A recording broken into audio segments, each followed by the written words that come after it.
They say destiny does not knock politely. It crashes in when you least expect it. Sometimes wearing silk, sometimes wearing smiles, and other times wearing secrets.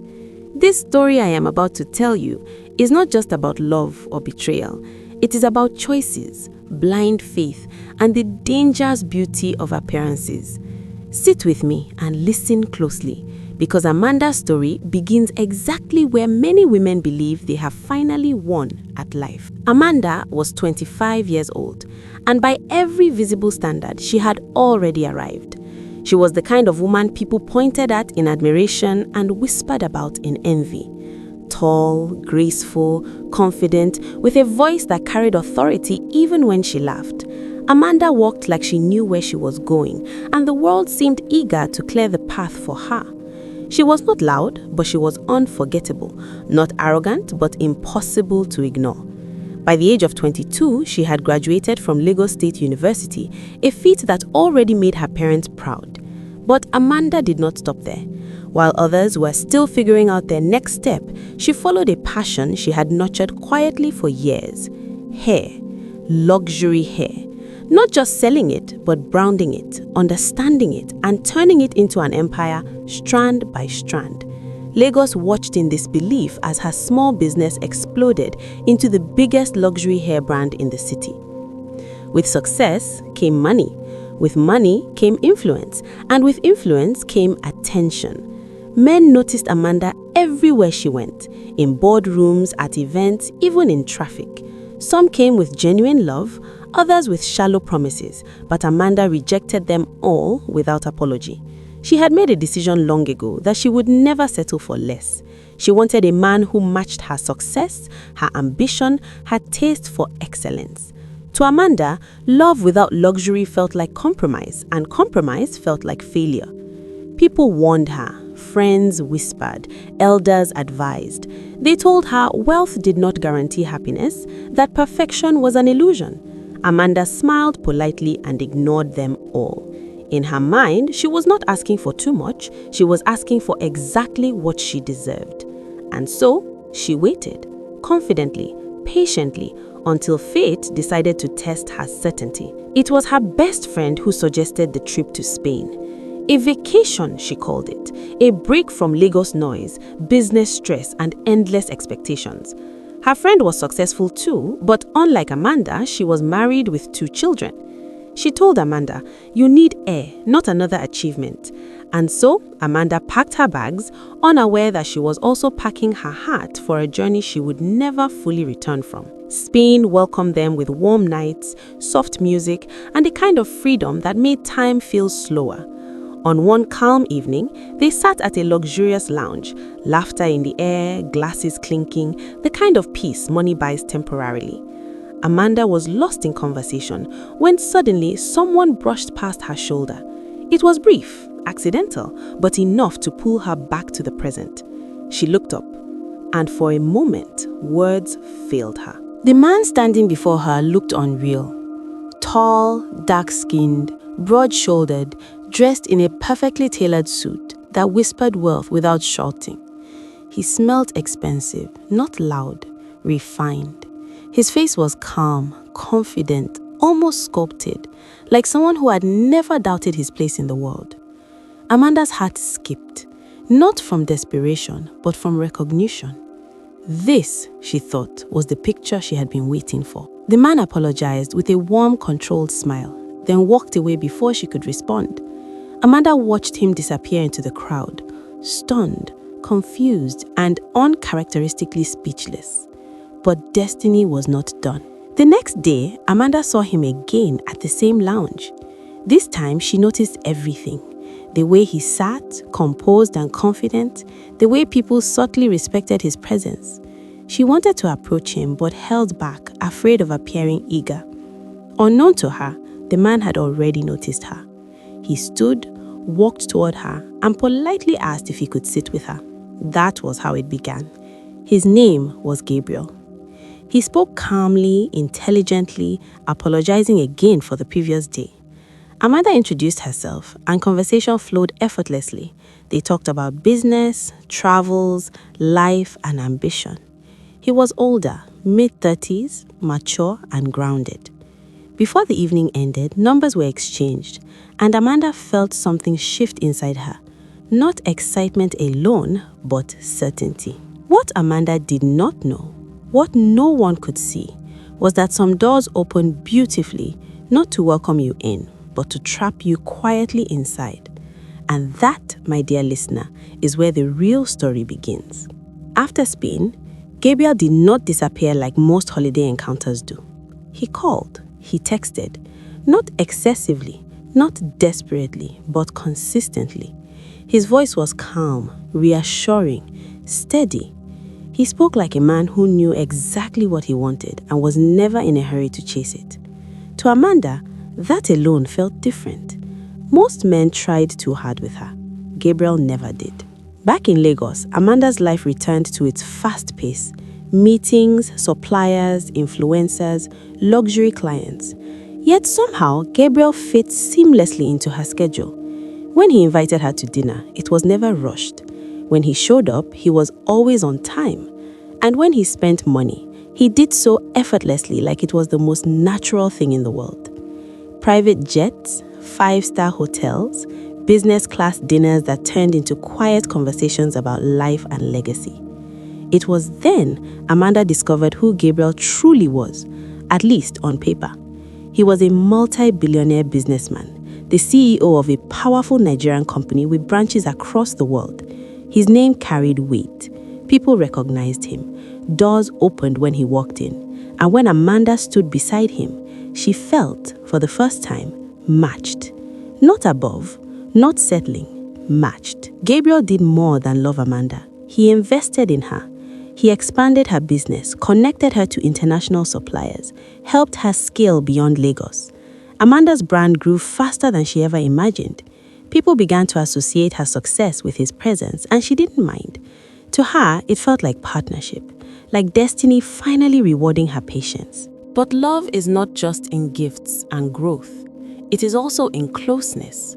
And this is where the first quiet confusion crept in. Gabriel was affectionate, holding hands, gentle kisses, protective gestures. But intimacy, that came rarely. Weeks would pass. Amanda noticed, but she didn't panic. In fact, she convinced herself it was a good thing. He respects me, she told her friend. He's not like other men. And her friend nodded, impressed, perhaps even a little envious. When intimacy did happen, it was brief, controlled, almost mechanical. Gabriel was never aggressive, never fully present. Amanda noticed but said nothing. After all, who questions perfection? Who doubts a man who checks every box society taught you to look for? 4 months passed like a beautifully edited movie. No fights, no red flags, at least none Amanda wanted to see. And then, one evening, Gabriel proposed. Not with noise or crowds, but with quiet certainty. He told her she was the woman he wanted to build his life with. Amanda said yes, without hesitation. Why wouldn't she? This was the man she had waited for all her life. They got married within a month. The wedding was elegant, expensive, and widely admired. People called Amanda lucky. Women whispered her name like a prayer. Men looked at Gabriel with respect. Everything looked perfect. And that was the most dangerous part of all. The first 2 months of marriage felt normal, comfortable, peaceful. But slowly, subtly, things began to change. Gabriel started traveling more frequently. When he returned, he was distant. He hugged Amanda, kissed her forehead, asked about her day, but his body was never truly there.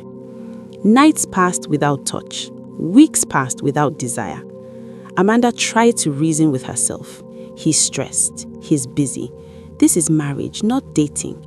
But doubt has a way of growing when ignored. She began to feel lonely beside her own husband, invisible in her own bed. And when a woman feels unseen, her mind starts asking dangerous questions. Was he cheating? That thought hurt her more than anger ever could. Amanda watched closely, checked his tone, his movements, his phone. Nothing obvious. Gabriel was too careful, too composed, and that made her suspicion heavier, not lighter. So she decided to test him.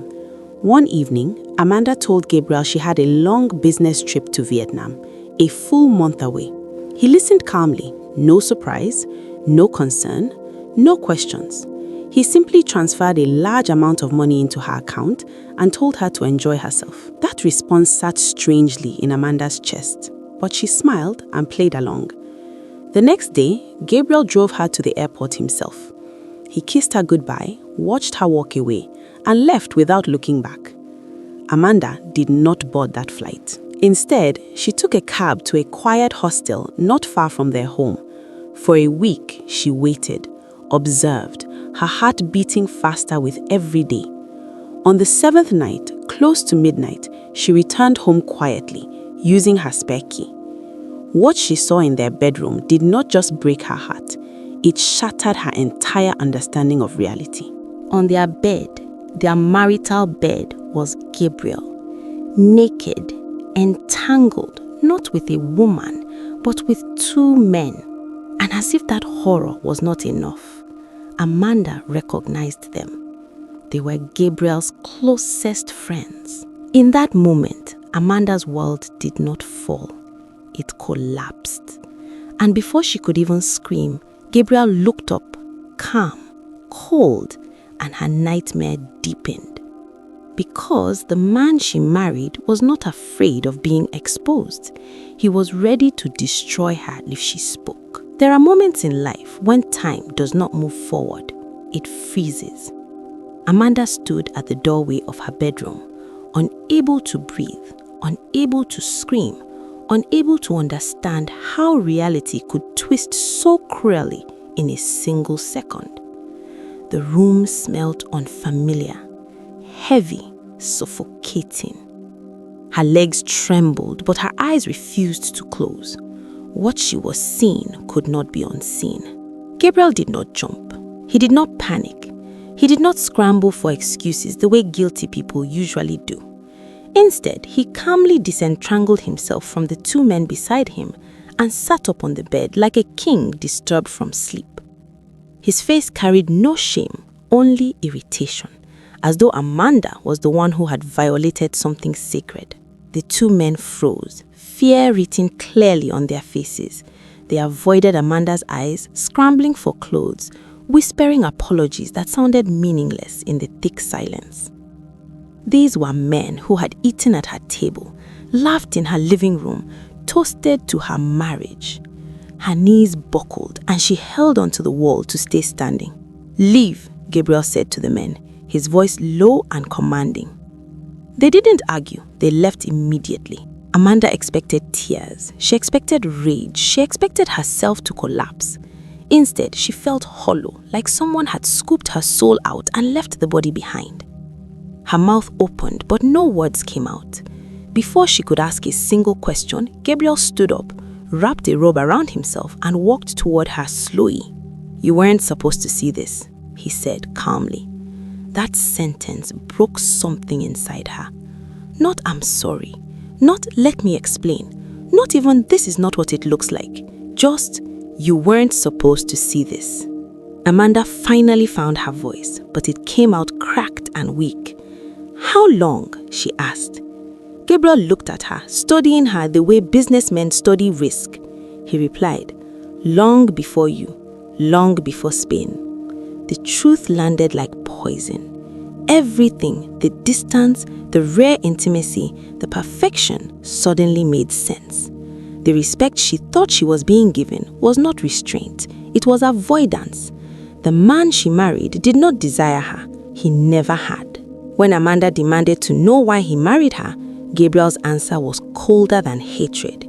He told her he needed a wife, a respectable image, a woman who looked successful, independent, desirable, someone no one would ever question.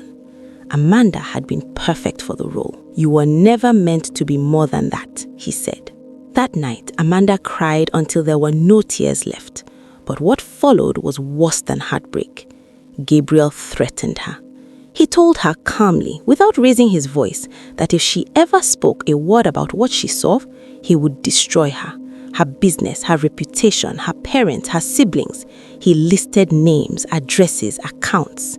The power imbalance became terrifyingly clear. This was not just a man with secrets. This was a man with control. And Amanda believed him. For months, she lived like a ghost in her own house. She couldn't share her pain with anyone, not even her parents. Gabriel returned to normal as if nothing had happened. He traveled, he smiled in public, he played the perfect husband. At night, Amanda lay beside him, staring at the ceiling, feeling trapped inside a marriage that had turned into a prison. Divorce was not simple. Not with a man like Gabriel. Not with threats hanging over her family's head. Not with the fear of being blamed, silenced, or discredited. So Amanda stayed, quietly planning her escape. She began documenting everything: dates, movements, transactions, conversations. She spoke to no one. She trusted no one. The woman who once believed perfection existed learned the hardest lesson of her life. Not every blessing is a gift. Some are traps wrapped in gold. Months later, Amanda finally left. She did not expose Gabriel publicly, not because she was weak, but because survival sometimes requires silence. She filed for divorce quietly, using legal strategies, international clauses, and time. She rebuilt her life away from him. New country, new identity, new strength. And Gabriel? He remained powerful, respected, untouched. But here is the truth people rarely tell you. Secrets rot the people who carry them. And though Gabriel walked free in the world, he would never walk free inside himself. Amanda lost a marriage. She lost an illusion, but she found herself. And today, when people ask her why she no longer believes in perfection, she simply smiles and says, because the most dangerous lies are the ones that look beautiful. And that, my dear listener, is the end of this story. A story that reminds us that love without truth is the most expensive mistake of all. Sometimes, the real horror is not what we see, but what we trusted without question.